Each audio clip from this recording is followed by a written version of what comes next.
नमस्कार दोस्तों, मैं हूं डॉक्टर अतुल। आप सभी को मेरे YouTube चैनल आराधना आयुर्ब्लॉग AKN में स्वागत है। हम इस वीडियो में एक दिव्य आयुर्वेदिक औषधि जो चूर्ण के रूप में है, उसको बोलते हैं अविपतिकर चूर्ण, उसके बारे में हम बात करेंगे। आप में से सभी बहुत सारे ऐसे व्यक्ति होंगे जिन्होंने इस चूर्ण का प्रयोग किया होगा, नहीं तो आप इस चूर्ण के बारे में जानते होंगे। लेकिन हम इस वीडियो में अविपतिकर चूर्ण की पूरी जानकारी आप तक पहुंचाएंगे।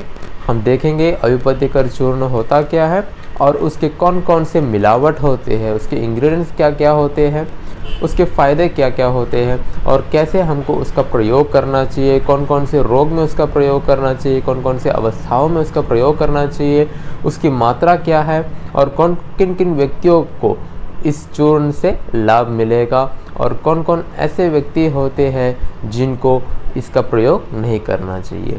तो पूरी जानकारी हम इस वीडियो में देंगे, तो आप वीडियो को स्किप ना करें, अंत तक देखिएगा वीडियो को। अगर आप कोई भी नया है इस चैनल पे तो ज़रूर हमें सब्सक्राइब करना ना भूलिएगा। उसी के साथ आप बेल बटन दबा के एनेबल और नोटिफिकेशन में क्लिक कर सकते हैं ताकि हमारे हर वीडियो की नोटिफिकेशन आप तक डायरेक्ट पहुंच सकेगी। चलते हैं हम वीडियो की तरफ। तो पहले हम जानते हैं अविपतिकर चूर्ण होता क्या है और कौन से ग्रंथ से हम अविपतिकर चूर्ण का वर्णन किया गया है। तो आयुर्वेद में जो वैशज्य रत्नावली नामक जो ग्रंथ है उसमें से अविपतिकर चूर्ण का जो रेफरेंस माना गया उसको लिया गया है। तो अगला हम देखेंगे उसके इंग्रेडिएंट्स के बारे में, कौन कौन से औषधियों का मिलावट करके हमें अविपतिकर चूर्ण बनाया जाता है। तो उसके इंग्रेडिएंट्स में मुख्य रूप से आता है त्रिकटु।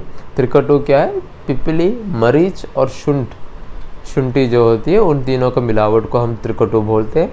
उसके अलावा उसमें त्रिफला का प्रयोग किया गया है, जैसे कि बहेड़ा, हरद और आम्ल को हम त्रिफला बोलते हैं।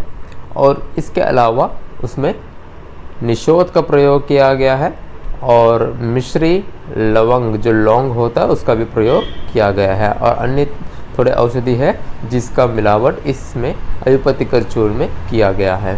तो अगला हम देखेंगे कि अविपतिकर चूर्ण की मात्रा क्या होनी चाहिए। अविपतिकर चूर्ण की मात्रा हर एक एज में डिफर रहती है। जैसे कि आप अगर छोटे से छोटे बच्चे के होंगे तो उसमें तो आपको अवॉइड करना होता है। आप ऊपर 7 साल 8 साल के ऊपर के बच्चों को आधा चमचा अविपतिकर चूर्ण जो होती है रोग के अनुसार, अवस्था के अनुसार आप इसका प्रयोग कर सकते हैं। तो जनरली बोले तो 3 to 6 ग्राम तक अविपतिकर चूर्ण का प्रयोग कर सकते हैं।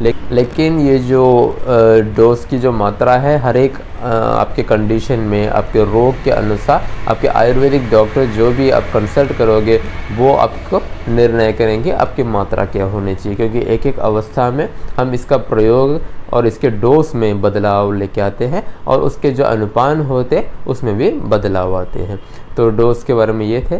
तो अगला हम जानेंगे कौन कौन से ऐसे रोग हैं हम इसका प्रयोग कर सकते हैं। तकलीफ होती है, जैसे कि हुआ खट्टे डकार आना, आपको पाँव में जलन होना, हाथ में जलन, पेट में, आँख में, मूत्र में जलन होना, जी हाँ, आप अविपतिकर चूर्ण का प्रयोग कर सकते हैं। खट्टी डकार इसलिए आती है क्योंकि हमारे आयुर्वेद में इसको त्रिदोष, आयुर्वेद में जो है त्रिदोष से हम सबका एक्सप्लेन करते हैं। सबके जो भी कारण हो उसका जो वर्णन किया जाता है सब त्रिदोष के ऊपर से किया जाता है, वात दोष, पित्त दोष और कफ दोष।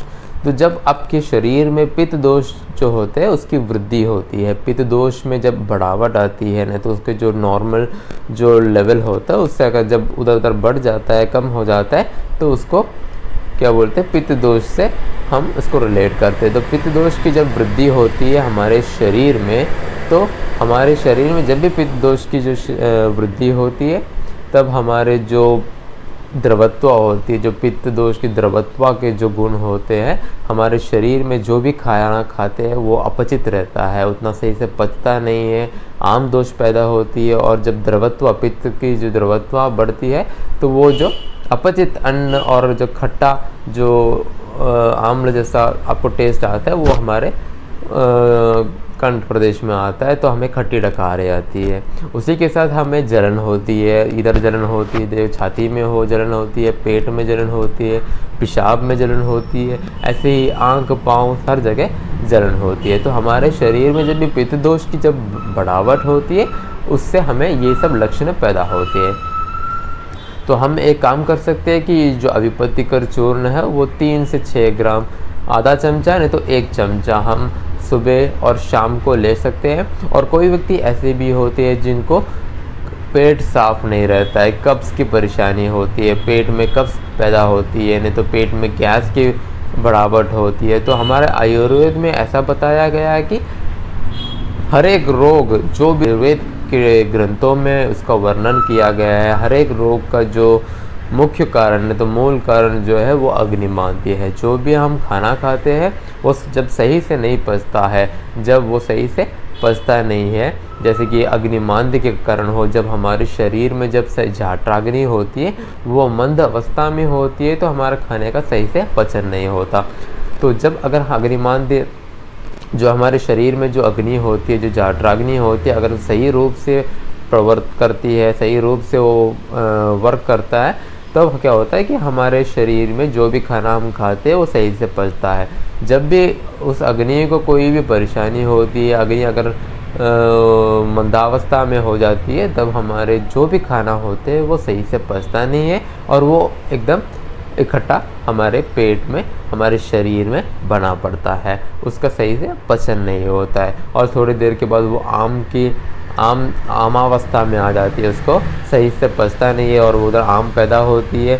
उसी के कारण हमारे बहुत सारे रोग का उत्पन्न होता है। तो मैं यही बताना चाहता था कि हमारे आयुर्वेद में मूल कारण, हमारे रोगों का मूल कारण, एक मूल कारण अग्निमांद्य बताया गया है। तो इधर भी अगर आपको शरीर में अग्निमांद्य की प्रॉब्लम है, उसी से रोग उत्पन्न बहुत सारे रोग हैं, जैसे हुआ कब्ज़ पैदा होता है, अर्शस होती है और भूख नहीं लगती है, ऐसे बहुत सारे रोग हैं, बहुत सारे अवस्थाएं हैं जो अग्निमांद्य से पैदा होती है। तो हर एक अवस्था में हम अभिपत्तिकर चूर्ण का प्रयोग कर सकते हैं। तो ऐसे बहुत सारे रोग हैं जिनको कब्ज़ की जो प्रॉब्लम होती है वो होती है। तो आप एक काम कर सकते हैं कि सोते समय जब रात को जब सोते हैं तो अब 1 चम्मच और 10 ग्राम बोल सकते हैं, तो 1 चम्मच हम बताते हैं थोड़े गुनगुने पानी के साथ लीजिएगा, क्योंकि हमारे जो इस मिलावट में निषोध का प्रयोग किया गया है।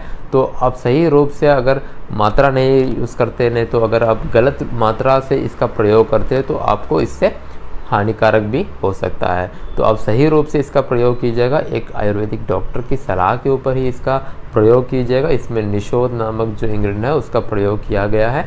तो आपको गुनगुने पानी के साथ इसको सोते समय लेना है। तो आपको अगले दिन में क्या होता है कि आपका जो मोशन होता है वो क्लियर हो जाता है, नहीं तो आपको सुखपूर्वक आपको मोशन प्राप्त होती है।